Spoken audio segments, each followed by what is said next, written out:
that I provided a little earlier about kind of how things are unfolding and knowing that Dr. Milo, we got a game on tonight. Yes, we do. Hey, listen, I got my doctor's Yeah. Right? So it's not just a topic of conversation.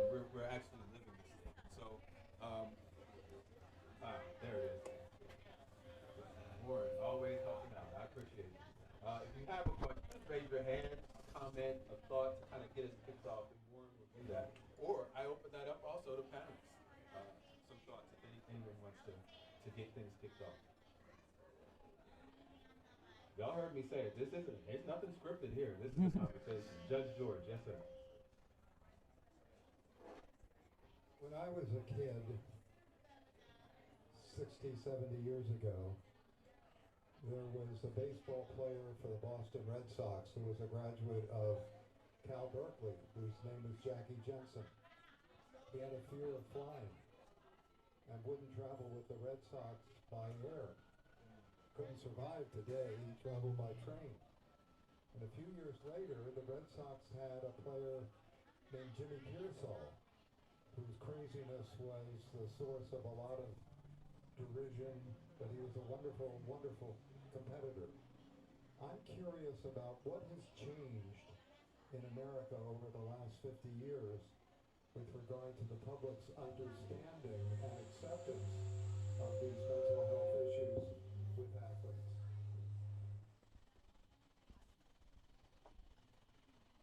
Maybe somebody else can you hear me? Okay. Maybe somebody else can give a more detailed answer, but I would just like to start off by saying that part of what has changed is addressing the stigma, and part of the stigma is not using words like crazy.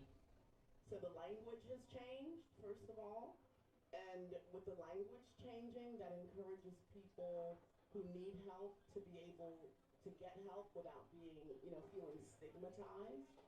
So I think that has changed, and that's a significant change because part of the big issue with mental health is the stigma attached to it. People not wanting to be labeled crazy or nuts or any of the other labels that we give people.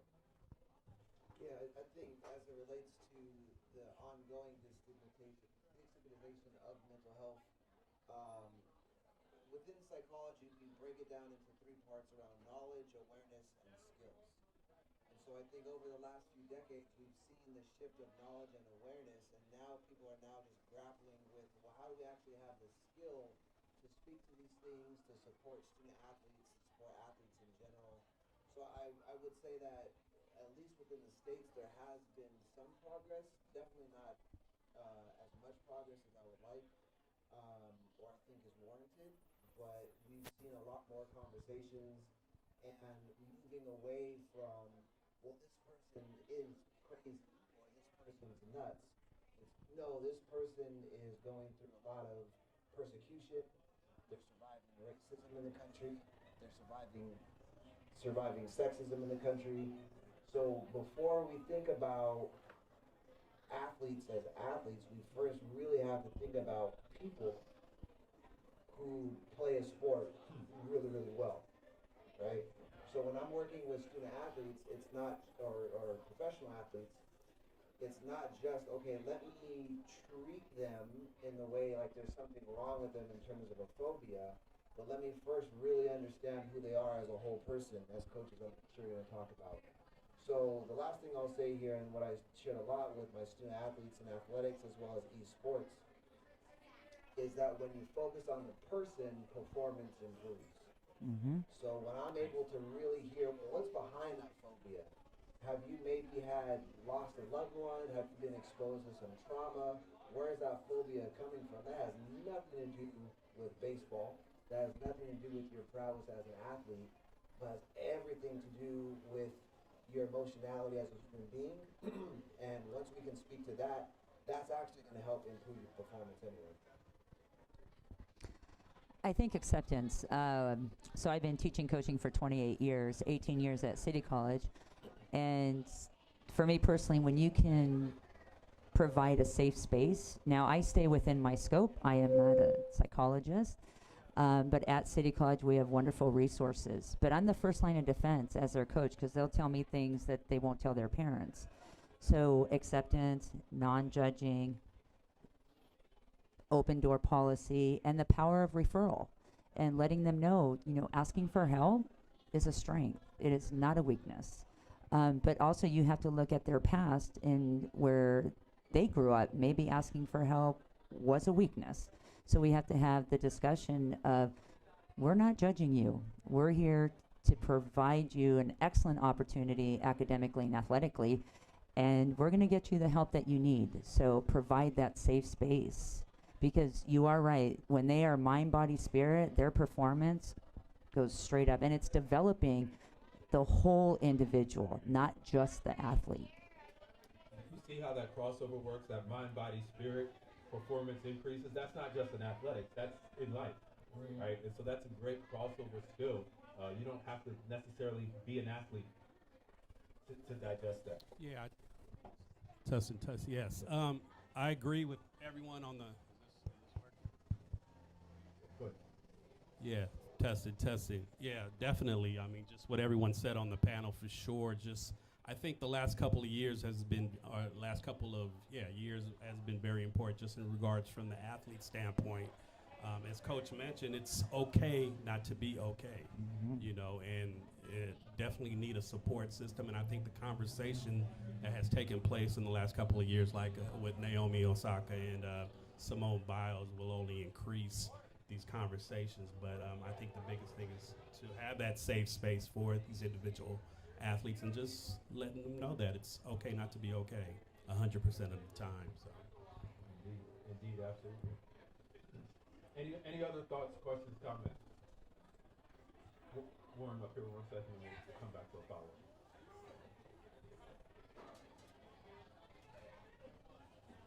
Yeah, I'm Steve Bird, and I've noticed particularly in the last few months, that a number of people that I've known for a long time have suddenly, to me, gone through huge personality changes, and suddenly I feel like they're from another planet or something, from an alternate universe. And I have to face now whether I'm facing cognitive decline in my perceptions, or whether the COVID lockdown has really created mental breakdowns in a lot of the people around me. Even people that I've known for 15 years, even for 60 years. The last incident just this week was with people that I've known for 60 years concerning a high school reunion. A thing as simple as that.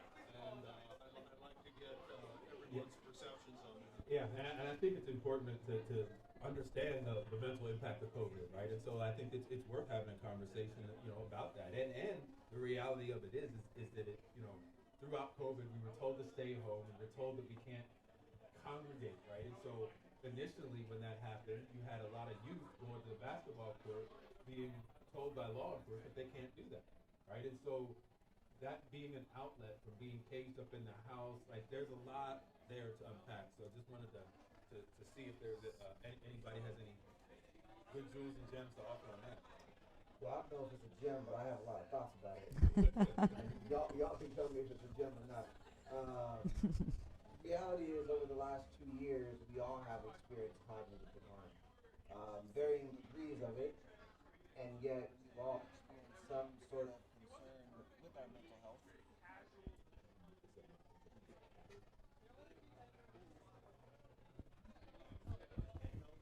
Got you. That was the mic's way of telling me it wasn't a gem, huh?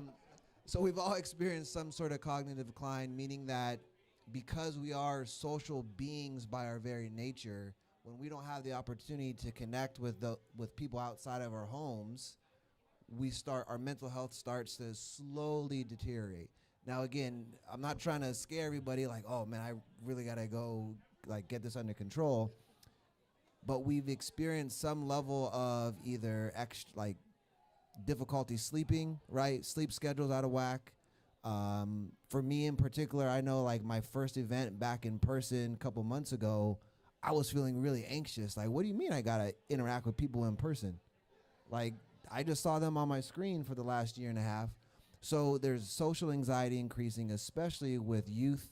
I work with a lot of high school students, and they've been, just going through a lot. So regardless of our age, I think the idea of the term called temporal disintegration, meaning that we lose track of time because day in, day out, looking at the same four walls at home, we've all experienced that.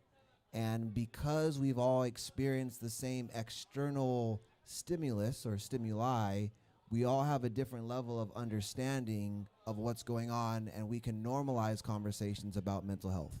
We're not all in the same boat, to be clear, because a lot of us have, again, disproportionately been affected by the pandemic, and yet we've still had the same external stimulus, the same external thing affecting us. So we can all kind of understand and relate around that. And again, that's actually been helping normalize these conversations.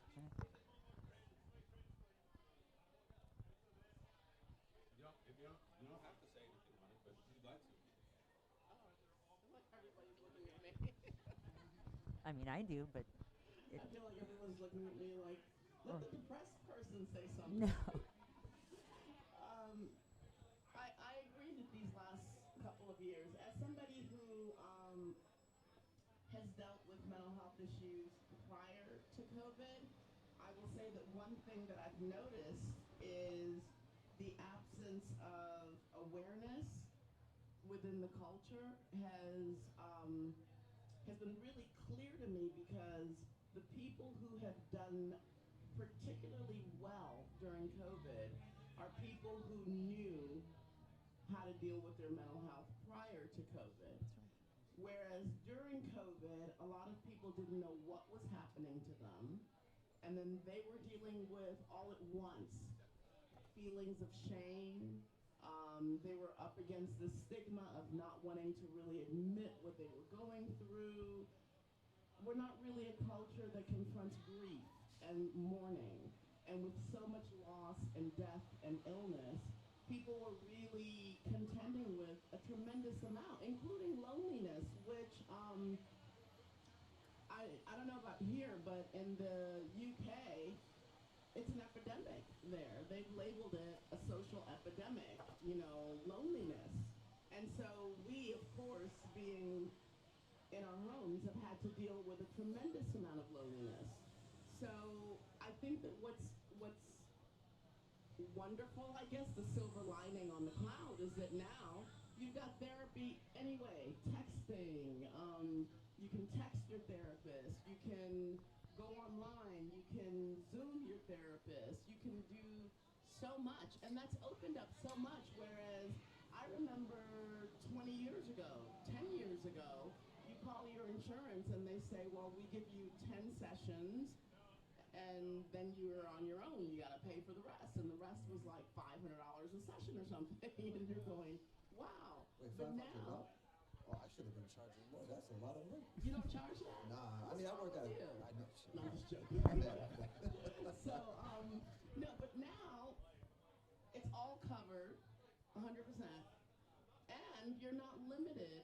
And at the beginning of COVID, I called my insurance and I said, can you send me a list of black therapists? And they said, sure can. Female or male or both? And I was like, oh, I get to choose. This is cute. Because before, they wouldn't, what? It was like you had like 5 to choose from. So I think that what's happening is that hopefully we'll have more discussions about mental health issues, and it'll normalize it. And then mental health, because it's like, suddenly we live in a society where your health stops here, and then the rest of here is like your mental health, when in fact that's not true. Your body works as one being. It's body, mind, spirit, and things that affect one part of your body affect other parts of your body. And so to kind of have that division, and to not have a healthcare team that works in unison, is a real disservice to people who are trying to live their best lives and be healthy. Indeed, indeed.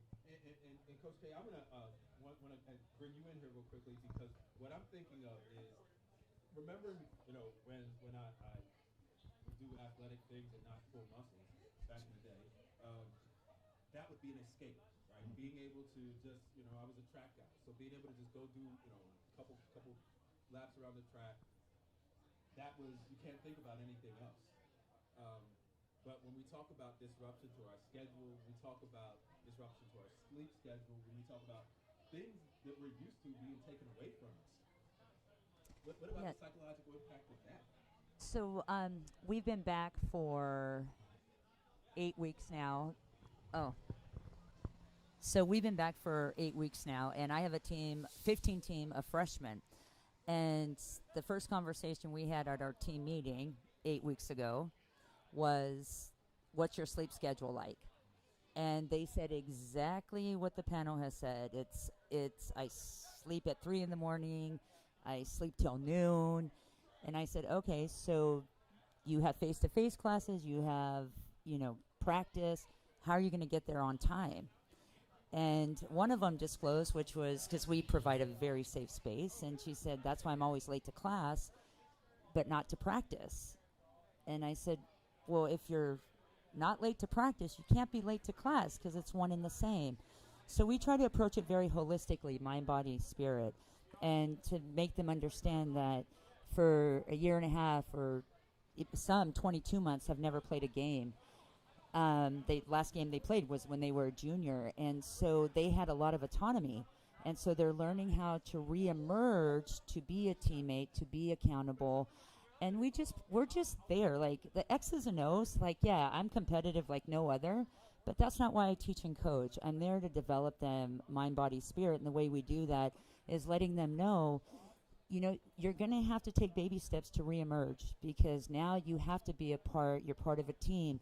You go to your face-to-face class, you have to be accountable. But they have to relearn all those things. But when you're not yelling at them and you're communicating with them of how this helps you, not just for practice or school, but we want to empower you as a woman. We want you to go out in the world and be strong and confident. But getting back to, we have a thing saying we have a golden nugget in our program. So the golden nugget is some days they're not going to be there, so they can come to me, and my assistant coach is right over there. Diamond played for me back in the day.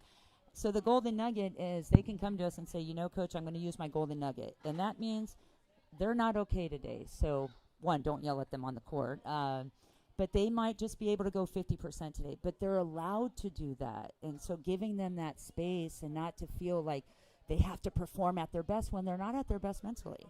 So that really helps to just, again, to reintegrate them to, not compare themselves to anybody else when they're not feeling okay. And we say that mental health is real. Depression is real. You're not making this up. So, again, just having that conversation where they don't feel ostracized or they feel shame. I don't know if I asked your question, but... I just want to say something. I have a question to ask you. Because I think that everything that you're saying is wonderful, and I applaud that. My question is, what happens beyond you saying, but you have to show up at your morning class? Because as somebody who, and I write this in my book, my 8th grade teacher wrote in my yearbook, once you learn to wake up in the morning, life will be a breeze. And it's been a struggle my entire life.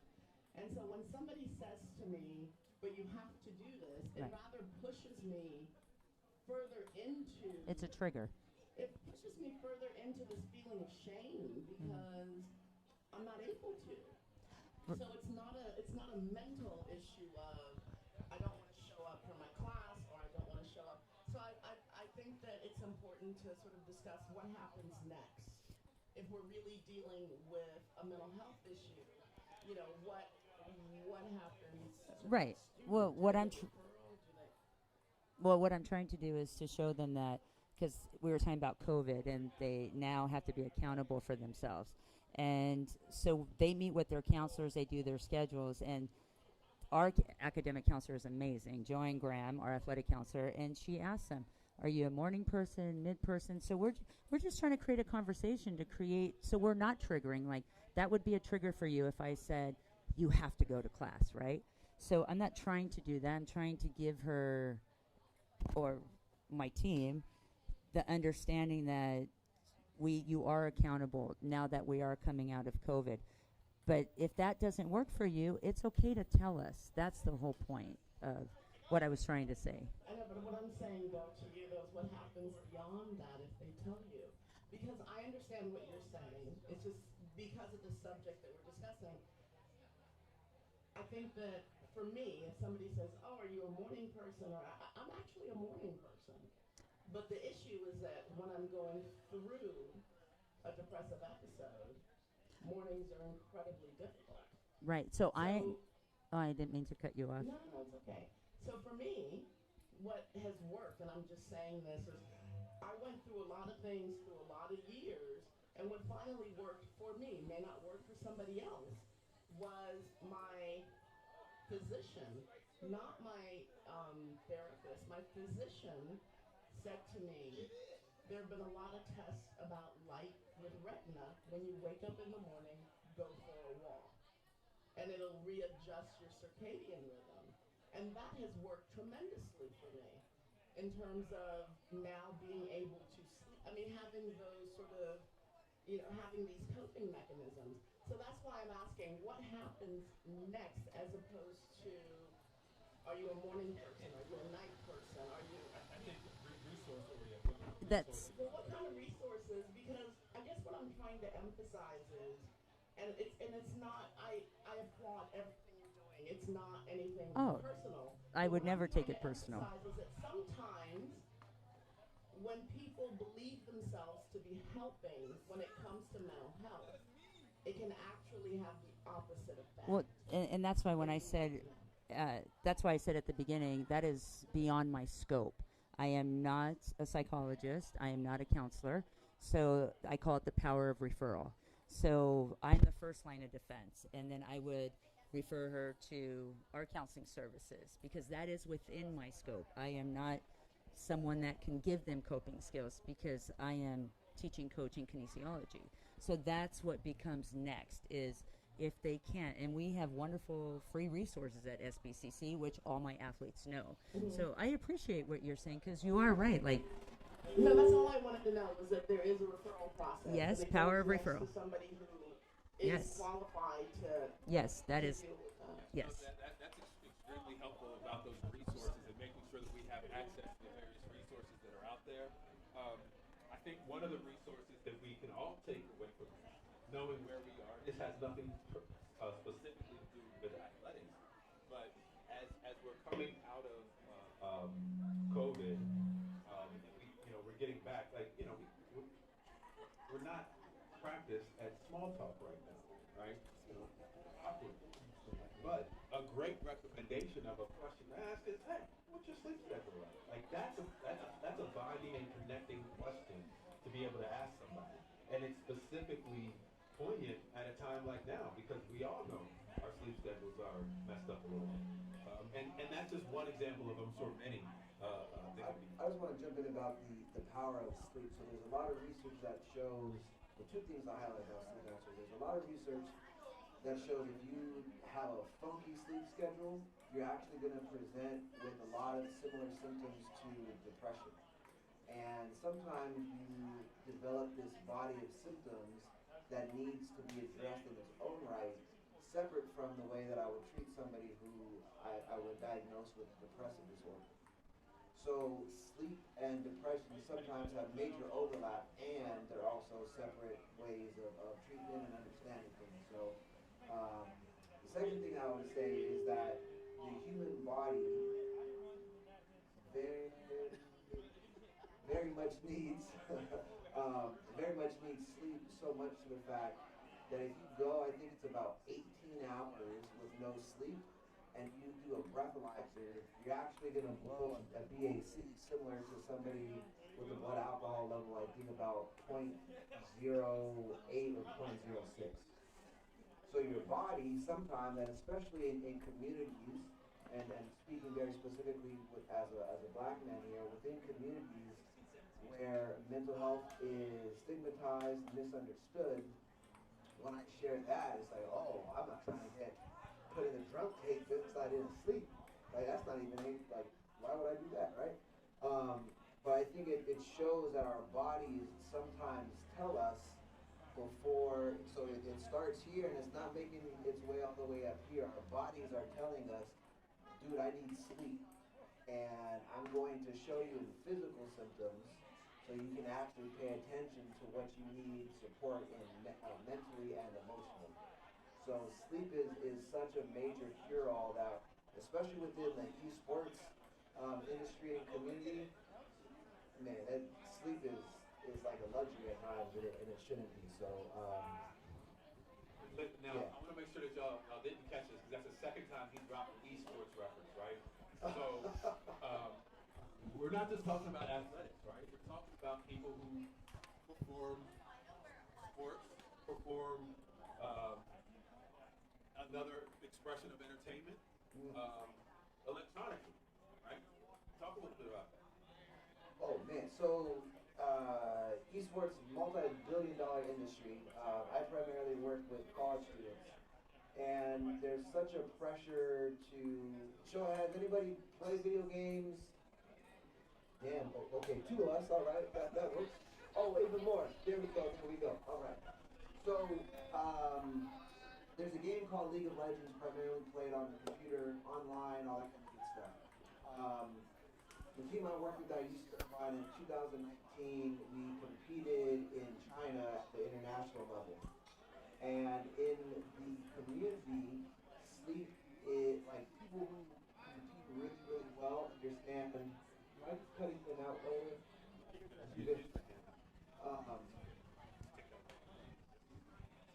So within the community, there's an understanding of two things. One, they need sleep, and two, if they drink energy drinks, Dr. Miles is going to get upset with them.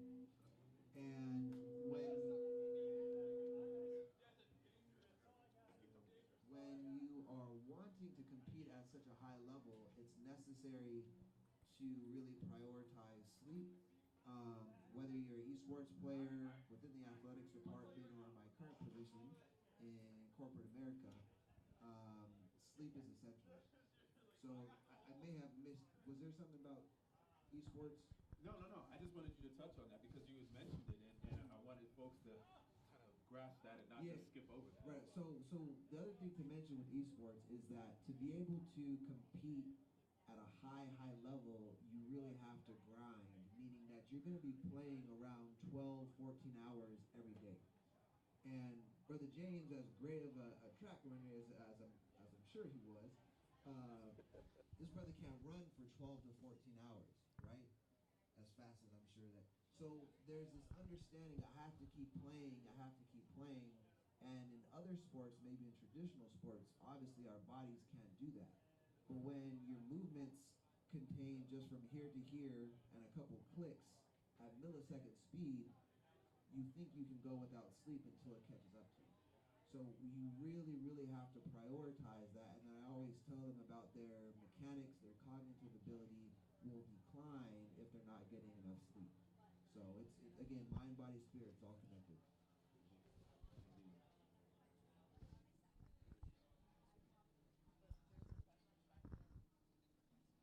Yeah, I'd like to look at beyond sleep schedule. Sleep schedule seems to imply quantity of sleep, and I'd like to look at quality of sleep. You know, for example, I feel like I'm getting quantity of sleep, but I'm not getting quality of sleep. I'm sleeping shallowly for an adequate amount of time, but I'm not getting the deep sleep that I need. I'd like to explore that aspect. Actually, I wanted to know if we could also get the question back there and then answer both at the same time.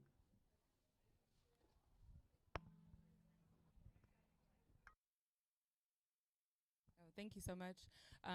Also, I guess along the same lines where we talk about qualitative and quality of life. Hi, I'm Courtney. Sorry. I work in the community, usually with youth, with mental health issues, but also working with nutrition, and speaking a lot to like mental health and athletics. When I, long time ago, was an athlete playing my game of basketball, when I had to roll on out and become someone new, essentially losing my basketball identity, that's when depression hit. And that's when I was like, who am I, kind of? And then also on the nutrition side of like, I've been eating everything I wanted my whole life, all throughout college, playing pro, overseas. You know, I played good big basketball, and we've been eating everything that we've always wanted. Now, as an adult, losing the weight, coming back, and understanding the connection between the mind and the stomach. Do you guys have any resources for the people that you work with, or can you guys touch to what nutrition, you know, might bring to some of even adults? You know, we're not athletes, but we all exercise, we all move and walk every day. So, can any of you touch to the nutrition aspect and maybe the quality and recovery that can add to our sleep?